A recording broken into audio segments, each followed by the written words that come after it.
Welcome to Switch Comics. My name is Marco, and today we have an amazing week for comics.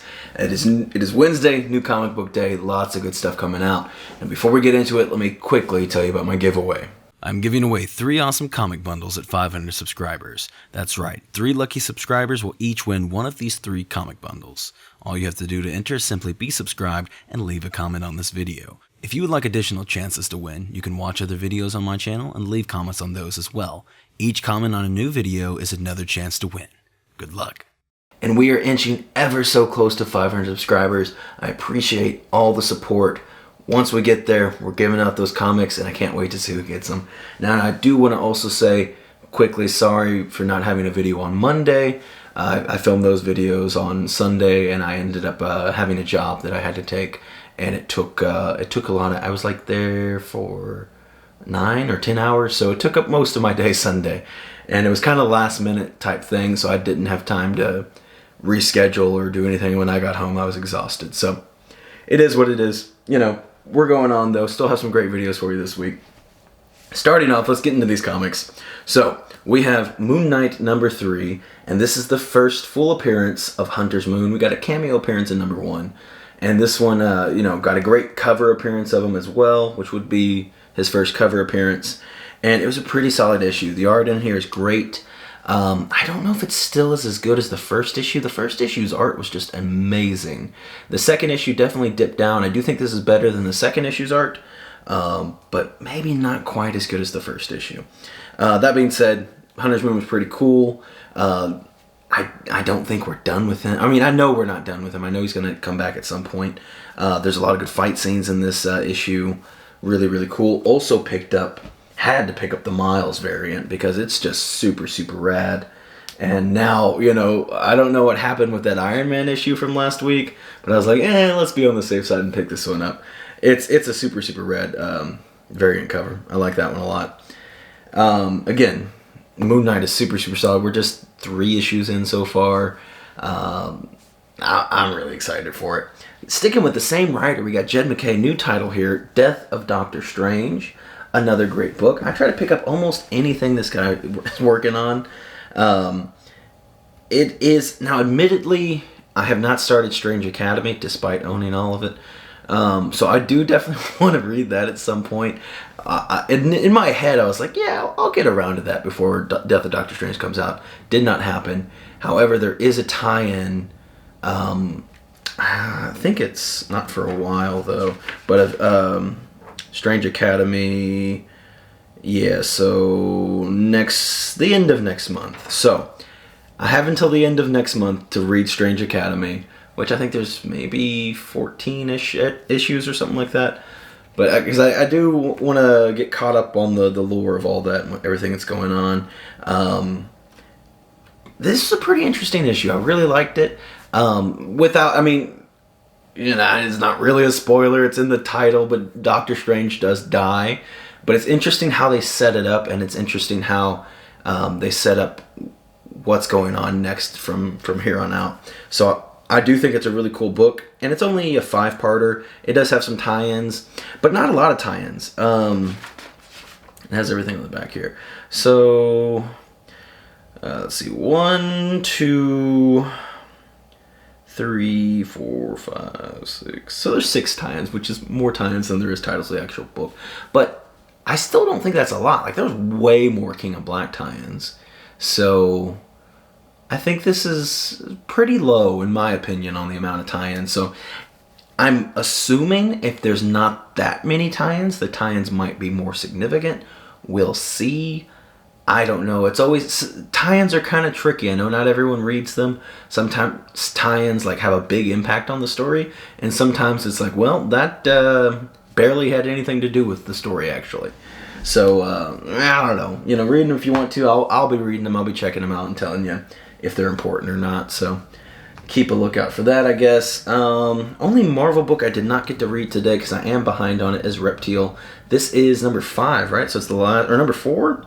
Regardless, I do believe this is the last issue of this little mini-series. So I think I only read the first issue, and it's just another one of those books that I ended up getting behind on. Now, this one I was also very excited for. Alien. Is Alien in? Or I was sure it's Alien or Aliens. Alien number 7. Super cool, dark, ominous cover here.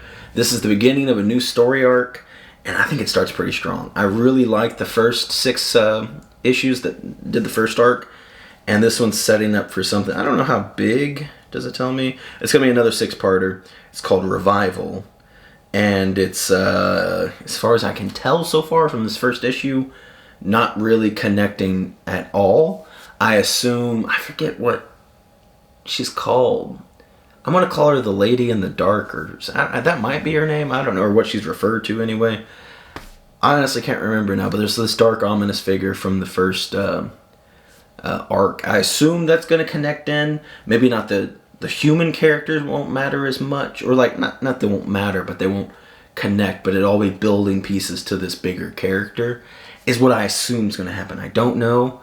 We'll see, but yeah, a bunch of new, human characters introduced in this one, and not particularly, well, I guess there's a little bit of attachment formed to at least one of them.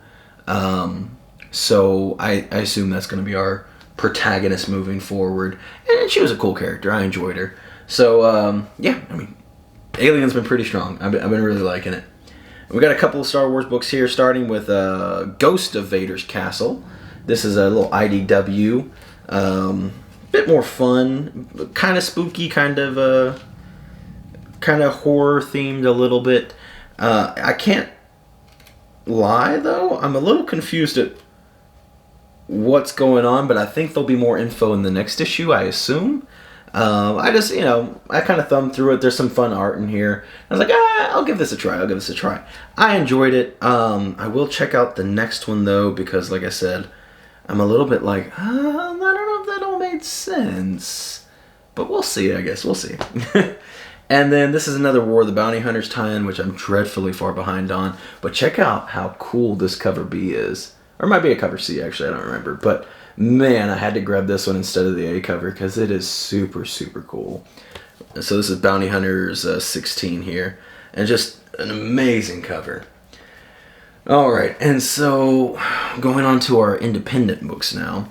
So I picked up, obviously, Bunny Mask. This is number 6? Number 4. I don't know, I was thinking number 6. Usually, because this is the end of the arc. But man, it feels like so much has happened in just 4 issues in this book. Now, we finally do get some answers in this book. There is a lot that is revealed, but it although some of it's just like still like, what? You just kind of got to go with it a little bit, and I'm sure there'll be more, clarification later on. But this book has been really cool for me. I've really loved it, despite not really knowing how to explain it to people. Because it's just weird, it's creepy, it's gory in some parts, not like super gross or anything, but they don't shy away from blood. But it's just weird, and like each issue has me like wrapped and just super intrigued into seeing what's going on, despite really not getting any answers in issues 1 through 3. And then finally in issue 4 we get some answers, but there's still a lot of questions. There's still a lot. This was the end of the arc, and unfortunately, it doesn't give us a date, but it said it will return in 2022. So we're not getting any more for the rest of the year, which is a big bummer. This is absolutely one of my favorite titles I'm reading. Very, very much like this book. Highly recommend it. It's only 4 books so far. Should be pretty easy to pick up if you haven't already. If you like horror, and it's not like super scary. It's just bizarre and weird and cool. I really, really like it. The writing just doesn't, it's just constantly intriguing, and despite, it's just so weird. It's hard to have a book where it's like, yeah, you're not really learning anything. They're not really telling you anything that's going on, but you're still hooked. It's hard to explain that because it doesn't seem like it should work, but they make it happen, and I don't really know how. Full transparency, may not be for everyone. Again, if you're not much of a horror person or into weird things, maybe you're just a superhero person, may not be your book. But personally, I love it. One of my favorites. The worst part of this book is that at the very end, when I learned I have to wait until next year, some, undefined time next year to get the next issue. I'm like, oh, that sucks so much. And then moving on to some Boom Studio stuff, we have Eat the Rich #2. I really enjoyed the first issue of this. It's kind of about a chick and her boyfriend or fiance. I think it's her boyfriend. They go out to meet his family, and he's like super rich and loaded, and part of it is like she's nervous because like she doesn't know how to act around super hoity-toity people, and that's the unease at first. But when she gets there, she learns that they're, without spoiling too much, I mean, they're crazy cannibal people. So it's her trying to, but they're kind of like trying to normalize it. Like, yeah, this is just what we do. We're just, you know, that rich, I guess. So it's an interesting book. It's not quite as horror themed as I thought it was going to be. At least with this issue, it might, moving forward, this, you know, might just been a little bit more setup. There was a lot of exposition, I guess, in this issue. So not quite as intriguing as the first one, I don't think. But I mean, that's, you know, sometimes you just have a really good first issue, which is, in my opinion, pretty hard. I feel like there's a lot of books that kind of struggle on their first issue, and it takes them a little bit to get going. But I really, really loved the first issue. I felt like it was just enough of a tease of what's going on, and you get a lot more answers in this one. I also picked up, I don't typically, I've been, you know, slowing down on my variants, but I picked up the B cover, and it's not because it's a super amazing, beautiful, amazing cover that I just had to have. It's because, is it right there? Yeah. It's listed as issue #1. On the back here, it's listed as issue #2. It is issue #2. At first, I thought, I was like, oh, that's weird. They're doing another reprint. They just did a reprint last week. Like, that's strange. But yeah, no, it's issue #2. It just has a misprint where they put issue 1 on the front here. Will it be worth anything? Probably not, but I was like, whatever, I'll grab it, you know? And then we have Good Luck #4. And I gotta be real with y'all a little bit. I'm kind of losing interest a bit in this book. I feel like the art can get kind of muddy, and muddy in a weird way. It's a lot of times too colorful. It just has so much going on that it's like I'm blinded. I don't know how to explain it better than that. But it's just so much, just big, bright, vibrant colors of shapes of things. And sometimes the way, and it's definitely the artist's style, but the artist will be so simplistic and so blocky that it's like, I don't really know what I'm looking at. And I feel like sometimes I have to look at things like a couple times and be like, oh, okay, that's what that is. And it's just, I don't know. I'm not crazy about the art. I'm not crazy about the direction of the story. I don't think it's terrible. It's just, I don't know, nothing, like the past couple issues have just been like, okay, yeah, alright, we'll see. And I don't know, I'm gonna maybe probably keep reading this one a little bit longer. I don't even know, it might almost be over. Can't remember if it's a mini-series or not. I don't think it tells me in here. But, it doesn't say anything. But, I don't know, we'll see about that one. I'm kind of losing it on that one a little bit. And then we got one more Boom Studio. We got Dark Blood. What is this, 3? Issue 3. This one's kind of losing me a bit. Like, I like the story. The problem with this one is they keep going back and forth, and it's like 10 years ago, or not even 10 years, it says 10 years before the incident. And it's like, that's confusing. Is that like 10 years ago from now? When is now? I don't know what's going on. Like, there's just so much just time jumping that makes it really confusing. And I get it, like, it's showing back his war days of him being a pilot and all this stuff. And I get that, but it's just it'll sometimes be like a page where it's like, I guess now, and then 10 years ago, and then now, and then it's just like, just back and forth so fast. Like, leave me in one time period for a moment, you know what I mean? I don't feel like the time jumps are paced well. And it kind of throws me off a little bit as far as like getting into the story. Because I do think the story's good. it's just like if you could rearrange some of the panels and just show a big chunk of the past stuff together and then a big chunk of the present stuff, I feel like it'd be a lot better. But it just jumps back and forth too much. But that being said, I think it's just a 5-parter, so there's only 2 more issues. So I'm probably getting one more independent that I did not get to read because I forgot what happened on Siphon 2. I think we got shorted or got delayed part of our order or something. And so Siphon 2 ended up going to a box of things I'll get to read, because really I only read my stuff kind of once a week is the only time I really allocate myself to get some reading time in. And so I never got around to reading Siphon 2. This is the part 3, this is the final part. And so, I'll definitely get around to it. I did enjoy the first issue, but, things happen. I have a lone DC book this week, Suicide Squad King Shark. I was kind of excited for this. I was like, we'll see how it is. Obviously I watched the Suicide Squad movie. King Shark was great. Thought he was super funny. He's not quite the same as he is in the movie. He's definitely a lot more intelligent, a lot more fierce and intentional. Still kind of goofy though. He kind of has some of the same goof essence to him, but definitely at a much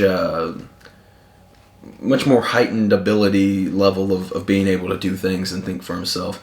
But he's still, like, part of this first issue, at least anyway, is him, trying to make a friend. So, like, it feels like they took some of what worked in the movie and they're like, we're gonna kind of work this in, but still kind of also make it comic version King Shark and not so much just straight up movie King Shark, which I think is good, because I think it'd be hard to follow a character that, unless you did just like a really cutesy comic, I guess, where it's just like, I don't know, King Shark having a good time maybe, and sometimes every now and then biting people in half. That could work, I guess, but regardless, King Shark #1, I really liked it. I thought it was super cool. There's a character they introduced that I'm not familiar with, but I'm not a big DC person. Her name is Defacer, and she's kind of like the other main character of this book, I guess. And I don't know how I feel about her right now. And it's mainly because what she says on the very last page, or very last panel that she's in, at least. I'm like, oh, don't be doing that. But we'll see. I don't want to spoil it, because like it's literally the very last page. But so far pretty good. And then one last book that I did not get to read, because actually I've not read the last one, which this is fully on me. It's been months since the last one came out, because this is issue, what, 4? 3? What is this? Issue 4. So this is the second to last issue on Last Ronin. And I need to get caught up on things. I have so many things I need to get caught up on. But Last Ronin's been a pretty solid series, at least for the first, well, I guess I only read the first 2. But those are 2 pretty awesome books. I am excited to read this. I'm not a big turtle guy, but read that first issue and I was like, yeah, it's pretty good. That one's off getting graded. Hopefully, should be back eventually. Maybe within this year. Maybe not within this year. We'll see. It's at CGC. But that being said, like a super great week. Moon Knight definitely grab. It is potentially, gonna be a good book. It is like I said, first full appearance of Hunter's Moon. Man, I love these covers. There was one I missed last week. I think it was for Vader. And I was thinking about getting it, and then I didn't. I don't know why. Sometimes I do that, and sometimes I make a big blunder. But I would say Jed MacKay's killing it. We got Moon Knight and Death of Doctor Strange were both 2 awesome books. Pick up Jed MacKay's stuff. He's super good. I'm really happy that Marvel is giving him more chances, more opportunities to do more things, bigger and better things. He did that Taskmaster miniseries I absolutely love. I don't think nearly enough people read that miniseries. It was fantastic. And then he's been working on Black Cat, which has been great. And so he's working on, I think Infinite Destiny's still kind of going on a little bit. It's at least about to wrap up, I think. And then they're like, you know what? Go ahead and also, work on Moon Knight, which is a super, hot title to give to somebody, and then also, Death of Doctor Strange while you're at it. So I'm really excited to see what they keep throwing at him, because so far everything he's been working on I have really, really liked. And I keep recommending it. I can't recommend it enough. So that's going to be it for today. As usual, if there's something that I didn't pick up that you think I definitely should have, let me know in the comments. If you have opinions about any of the books that I talked about today, also talk about that as well.